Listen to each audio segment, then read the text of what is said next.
जीवन ही जर एक अनिवार्य प्रक्रिया आहे, त्याच्यातून मला जावंच लागणार आहे अशी ती आहे, तर मग फक्त कसं त्याच्यामधून जायचं हाच प्रश्न शिल्लक राहतो.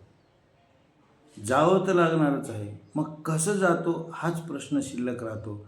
आणि म्हणून जीवन जितक्या स्थिरतेने, संयमाने आणि सहजतेने राहून आपण पूर्ण करू, तेवढं ते शहाणपणाचं लक्षण असेल. समोर आलेलं ताट खावंच लागणार आहे असं असेल तर चिडचिड करून रुसून फुगून खाण्यापेक्षा ते शांततेनं आणि आनंदानं खाल्लेलं कधीही चांगलं. आणि म्हणून जीवन प्रक्रिया ही अनिवार्य आहे.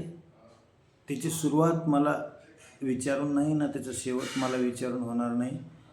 तेव्हा त्या अनिवार्य प्रक्रियेमधून मला जायचं आहे, तर स्वतःची स्थिरता साध्य करून, स्वतःची सहजता टिकून जर मी त्याच्यातून पूर्ण करू शकलो, तर तोच खऱ्या अर्थाने जीवनामधला मोठा विजय आहे.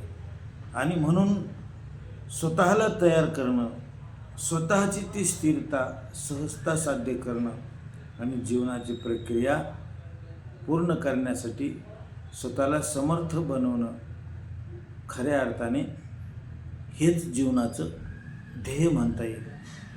आणि म्हणून आध्यात्मिक दृष्टीने तर ज्यावेळेस मी अशा प्रकारे जीवनाकडे बघू लागतो की जीवन मला आता डिस्टर्ब करू शकत नाही, अशा मी ठिकाणी स्वतःला नेलेलं आहे आणि माझी स्थिरता, सहजता कायम आहे, तर मी एक आध्यात्मिक जीवन जगतोय असा त्याचा अर्थ आहे.